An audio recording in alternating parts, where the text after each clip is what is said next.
எங்களை அன்பு செய்கின்ற ஆண்டவரே, இந்த விவிலிய வகுப்பை நாங்கள் கேட்கும்போது நீர் எங்களோடு பேசுவீராக. இறை வார்த்தைகள் எங்களுடைய உள்ளத்திலே பதிந்து 30 மேனி 60 மேனி 100 மேனி பலம் தர வேண்டும் என்று செபிக்கிறோம். ஆண்டவரே, இந்த இறை வார்த்தைகள் எங்களை வளப்படுத்த வேண்டும், ஆத்மீக வாழ்வுக்கு அழைத்து செல்ல வேண்டும். அப்படிப்பட்ட இறை வார்த்தைகளை எங்களுக்கு தந்து கொண்டிருக்கிறீரே, நன்றி செலுத்துகிறோம். இந்த வகுப்பிலே கலந்து கொள்ளுகின்ற எல்லா மக்களையும் ஆசீர்வதிப்பீராக. ஆண்டவரே, ஏராளமான மக்கள் இந்த வகுப்புகளை புரிந்து கொண்டு நல்ல முறையிலே விளக்கங்களை கொடுக்கவும் அதை வாழ்வாக்கவும் அருள்வரம் தர வேண்டும் என்று செபிக்கிறோம். எங்கள் ஆண்டவராகிய கிறிஸ்து வழியாக எங்கள் ஜெபங்கேளும் பரலோக பிதாவே, ஆமீன். ஹல்லேலூயா, ஹல்லேலூயா, ஹல்லேலூயா, ஹல்லேலூயா, ஹல்லேலூயா, ஹல்லேலூயா.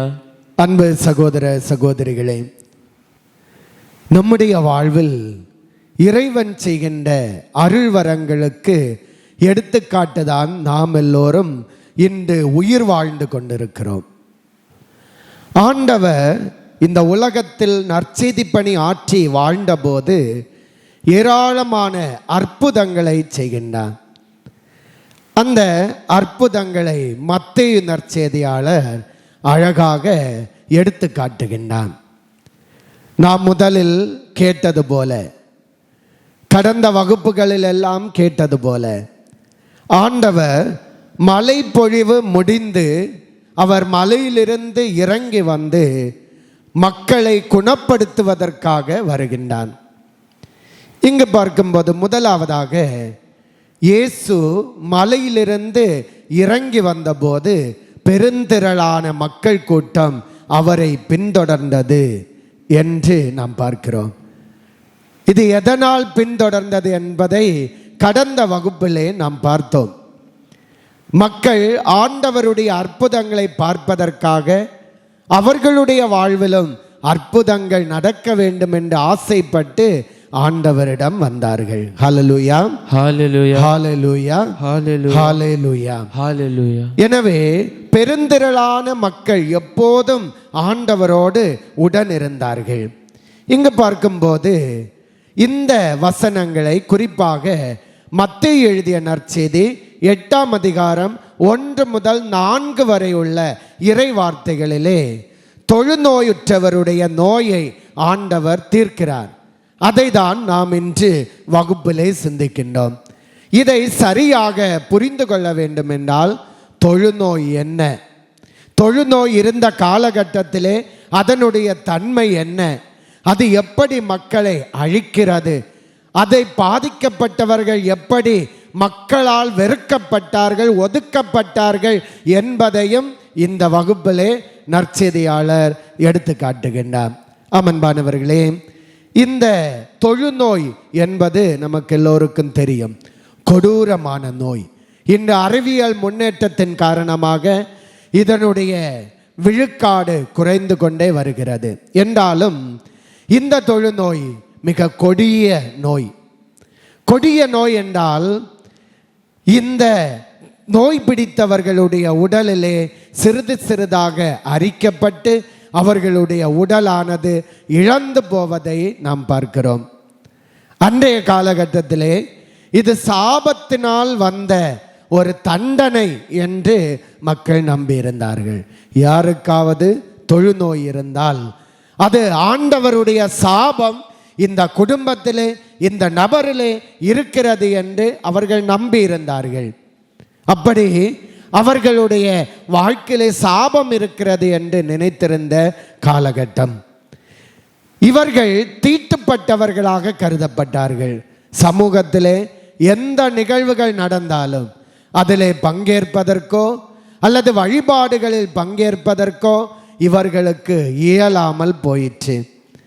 இவர்கள் பாளையத்திற்கு புறம்பே தள்ளப்பட்டார்கள், அதாவது நகருக்கு வெளியே தள்ளப்பட்டார்கள். இவர்கள் எந்த மக்களையும் பார்க்கக்கூடாது என்று அவர்களை அடக்கி ஒதுக்கி வைத்தார்கள். அவர்கள் வெளியே வர வேண்டும் என்றால், அதாவது வெளியே பாளையத்தில் புறம்பே தள்ளப்பட்டிருந்தார்கள். அங்கிருந்து வெளியே வர வேண்டும் என்றால், ஊருக்குள்ளே வர வேண்டும் என்றால் 2 செயல்களை செய்ய வேண்டும். ஒன்று, அவர்களுடைய கையிலே ஒரு மணி வைத்திருக்க வேண்டும். அந்த மணியை அடித்து கொண்டே தீட்டு தீட்டு என்று கத்திக்கொண்டு வெளியே வர வேண்டும். இதை கேட்கின்ற மக்கள் அங்கிருந்து ஓடி விடுவார்கள். இதோ தொழுநோயாளர் வருகிறார். இந்த நோய் பட்டவர்களை பார்க்கவும் கூடாது, இந்த நோய்பட்டவர்களை அணுகவும் கூடாது என்பதுதான் அன்றைய காலத்து சட்டமாக இருந்தது.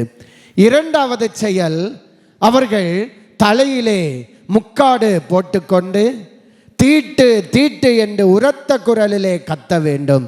இந்த சத்தத்தை கேட்கும்போது மக்கள் எல்லாம் ஓடிவிடுகிறார்கள். இப்படி தொழுநோயாய்ப்பட்டவர்களை எல்லாம் அடக்கி ஒதுக்கி வைத்திருந்த காலகட்டம். மனிதர்கள் இவர்கள் முன் வந்தால், அல்லது இவர்கள் மனிதர்களுடைய முன்னால் கடந்து சென்றால், இவர்கள் கல்லால் எறிந்து கொல்லப்படுவார்கள். யாரையுமே விட்டு வைப்பதில்லை, தயவு தாட்சண்யம் பார்ப்பதில்லை. எந்த தொழுநோயாக இருந்தாலும் அவர்களை கல்லால் எறிந்து கொள்வார்கள். இப்படிப்பட்ட ஒரு அவல நிலை. இன்னும் பார்க்கும்போது இவர்களுடைய உடல் எல்லாம் அரித்து அரித்து இல்லாய்மை செய்யப்படுகிறது. விரல்கள், மூக்கு, இன்னும் பல்வேறு உறுப்புகள் இழந்து போவது அவர்களுக்கே தெரியாமல் போகிறது. ஏனென்றால் இந்த நோய் பாதிக்கப்பட்ட இடத்தில் உணர்வு இல்லாமல் போகிறது. இப்படி அவர்கள் விகாரமாக்கப்பட்ட ஒரு சூழலிலே வாழ்ந்து கொண்டிருந்தார்கள். இவர்கள் எப்போதுமே தனிமைப்படுத்தப்பட்டார்கள். யாருக்காவது தொழுநோய் வந்தால் அது பெற்றோராக இருக்கலாம், சகோதர சகோதரிகளாக இருக்கலாம், பிள்ளைகளாக இருக்கலாம், யாராக இருந்தாலும் அவர்களை தனிமைப்படுத்துகின்ற ஒரு அவல நிலை இங்கு பார்க்கிறோம். அமன்பானவர்களே, இப்படி பார்க்கும்போது தொழுநோயாளியர்கள் மிகவும் வேதனைப்பட்டார்கள். லேவியராகமத்திலே 13 மற்றும் 14 நீங்கள் ஃப்ரீயாக இருக்கும்போது அந்த வசனங்களை எடுத்து வாசிக்கலாம். ஒரு தொழுநோயாளி எப்படி இருக்க வேண்டும், எப்படி செயல்பட வேண்டும், அவர்கள் நலம் பெற என்ன செய்ய வேண்டும், நலம் பெற்றால் என்ன செய்ய வேண்டும் என்று மிக தெளிவாக வரிசைப்படுத்தி சொல்லப்படுகின்றது. இன்னும் 13, 45, 46 வசனங்களிலே சுருக்கமாக நான் சொல்லுகிறேன். அதில் 2, 3 செயல்கள் அவர்கள் கண்டிப்பாக செய்ய வேண்டும். அவர்களுடைய உடை கிழிந்ததாக இருக்க வேண்டும், தலைமுடி மூடாதவராக இருக்க வேண்டும். ஏனென்றால் யூதர்கள் தலையை மூடிக்கொண்டு தான் அவர்கள் வழிபாடுகளிலே பங்கெடுத்தார்கள். ஊரிலே செல்லும் போது முக்காடு போட்டுக்கொண்டே சென்றார்கள். தொழுநோயாளிகள் அப்படி வரக்கூடாது என்று சட்டத்தை பிறப்பித்தார்கள். மட்டுமல்ல, தாடி பகுதியை மூடிக்கொண்டு தீட்டு என்று கத்த வேண்டும். இதை போன்ற வசனங்கள் ஏராளம் இந்த அதிகாரத்திலே சொல்லப்படுகின்றது. அமன்பானவர்களே, இப்படிப்பட்ட சூழலில் வாழ்ந்த ஒரு தொழுநோயாளியை ஆண்டவர் குணப்படுத்துவதை தான் மத்தேயு நற்செய்தியாளர் இங்கு எடுத்து காட்டுகின்றார். 8ஆம் அதிகாரம் 2வது வசனத்திலே நாம் பார்க்கிறோம். வாசிப்போம். 8வது அதிகாரம் 2வது வசனம். அப்பொழுது தொழுநோயாளர் ஒருவர் வந்து அவரை பணிந்து ஐயா நீர் விரும்பினால் எனது நோயை நீக்க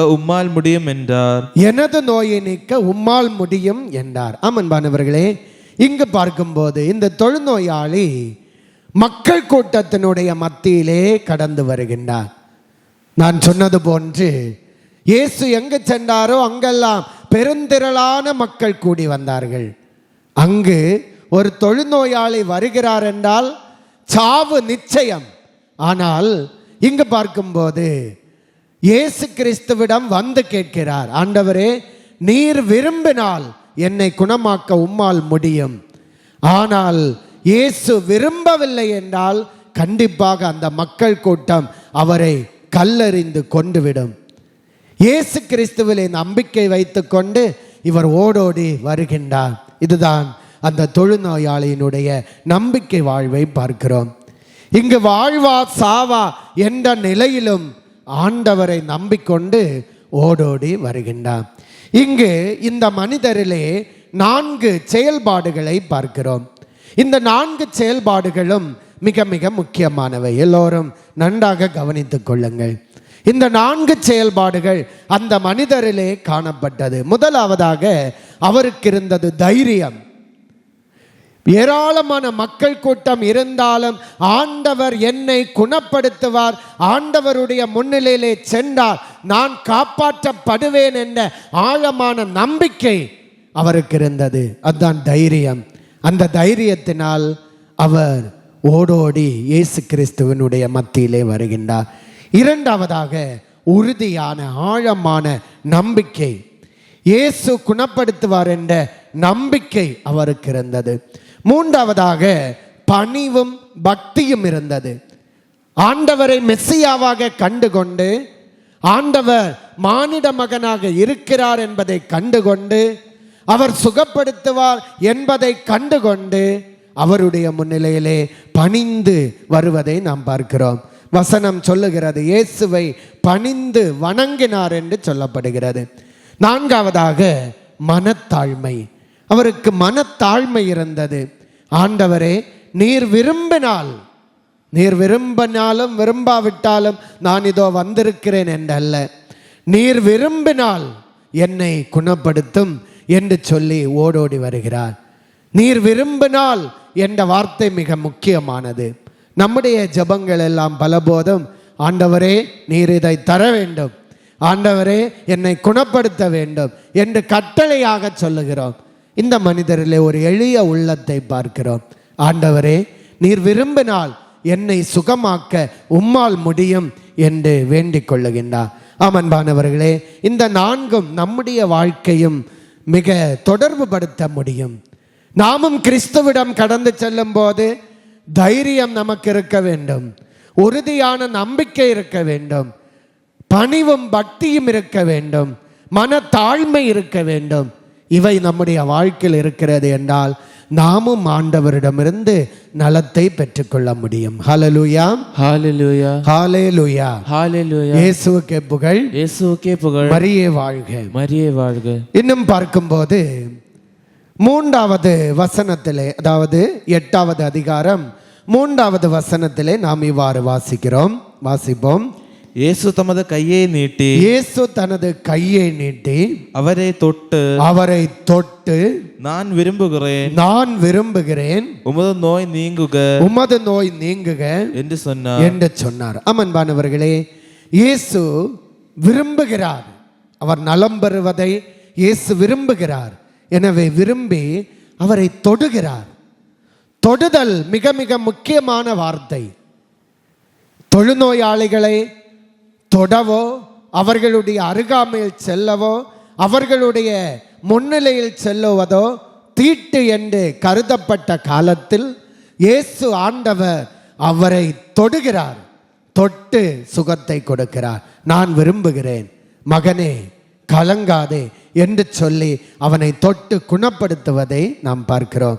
இந்த தொடுதல் தீட்டுப்படுவதற்கு சமமாக இருக்கிறது என்றால் இயேசுவினுடைய தொடுதல் குணப்படுத்துதலை தந்தது. தீட்டுப்படுத்துதல் என்ற ஒரு உணர்வு இருக்கக்கூடிய சூழலில் இயேசு நலத்தை தந்து அந்த தீட்டை அகற்றுகின்றார். இன்னும் பார்க்கும்போது லேவியராகமம் 5:3 இதை பற்றி சொல்லப்படுகின்றது. மேலும் எத்தகைய தூய்மை கேட்டிலாவது தீட்டுப்பட்ட ஒரு மனிதரை இன்னொருவர் அறியாமலே தொட்டு பின்பு அதை அறிந்து கொண்டாலும் அவருக்கு குற்றப்பழி உண்டு. அமன்பானவர்களே, அறிந்தோ அறியாமலோ கூட தொழுநோயாளியினுடைய அருகாமையிலே செல்வது அல்லது தொடுவது குற்றப்பழியாக கருதப்பட்ட காலத்தில் இயேசு ஆண்டவர் அந்த மனிதனை தொடுகின்றார், தொட்டு குணப்படுத்துகின்றார். இயேசு சட்டங்களை தாண்டி அவருடைய நலத்தை விரும்புகிறார். சட்டங்களை தாண்டி மனித நேயத்தை விரும்புகிறார். நம்முடைய வாழ்க்கையிலும் பலபோதும் ஆண்டவருடைய பிரசன்னத்திலே கடந்து வரும்போது அவன் பெரியவனா இவன் பெரியவனா என்று பார்க்கிறோமே தவிர ஆண்டவருடைய மனித நேயத்தை, ஆண்டவருடைய இரக்க குணத்தை நாம் ஒருபோதும் அறிந்து கொள்ள முற்படுவது இல்லை. எனவே ஒவ்வொரு நாளும் ஆண்டவர் நம்மை தொடுவார். எந்த சூழலில் இருந்தாலும் நீ ஆண்டவரிடம் கடந்து சென்றால் ஆண்டவர் உன்னை தொட்டு குணப்படுத்துவார் என்ற நம்பிக்கை அந்த மனிதருக்கு இருந்தது போல நமக்கும் இருக்க வேண்டும் என்ற பாடத்தை இதன் வழியாக நற்செய்தியாளர் நமக்கு எடுத்து காட்டுகின்றார். இன்னும் 4வது வசனத்திலே பார்க்கிறோம். வாசிப்போம். 4வது வசனம். இயேசு அவரிடம் எவருக்கும் சொல்லாதபடி கவனமாயிரும். ஆனால் நீ போய் உம்மை குருவிடம் காட்டி மோசே கட்டளையிட்டுள்ள காணிக்கை செலுத்தும். நீர் நலமடைந்துள்ளீர் என்பதற்கு அது சான்றாகும். ஹல்லேலூயா, ஹல்லேலூயா, ஹல்லேலூயா. இயேசுவுக்கே புகழ், மரியே வாழ்க. அமன்பானவர்களே, பழைய ஏற்பாடு புத்தகத்திலே லேவியர் ஆகமத்திலே அழகாக சொல்லப்படுகிறது. ஒவ்வொரு நோய்க்கும் குருவானவர் பரிந்துரைக்க வேண்டும், சர்டிபிகேட் கொடுக்க வேண்டும், இவர் நலம் பெற்றார் என்று. அப்படி இவரிடமும் இயேசு சொல்லுகிறார், நீ நலம் பெற்றீர் என்பதை குருவிடம் காட்டி மோசே கட்டளையிட்டுள்ள காணிக்கைகளை செலுத்து, இதை யாரிடமும் சொல்லாதே என்றும் அவருக்கு அறிவுரை பகர்ந்து அவரை அனுப்புகின்றார். அமன்பானவர்களே, நாமும் ஒவ்வொரு நாளும் நலம் பெறுகிறோம். அதற்கு கைமாறாக ஆண்டவருடைய முன்னிலையிலே நம்மையே காணிக்கையாக சமர்ப்பிக்க வேண்டும்.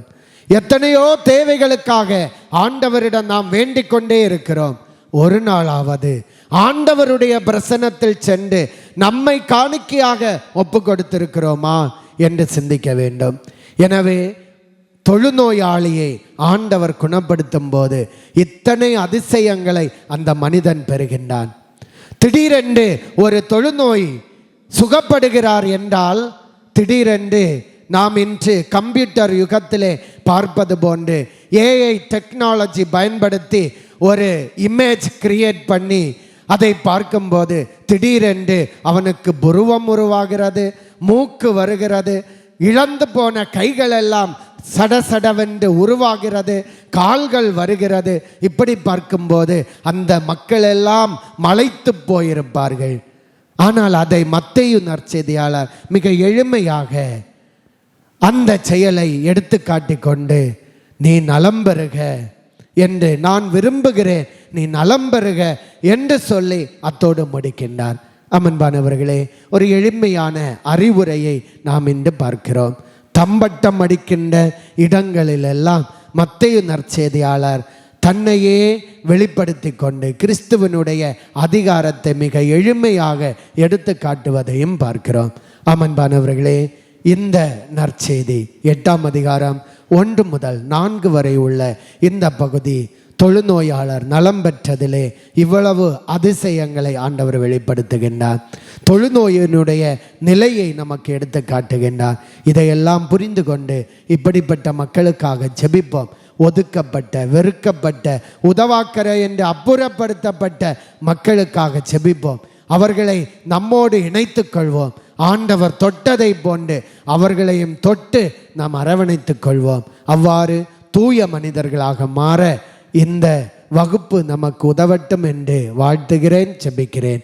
அனைவரும் கண்களை அடைப்போம்.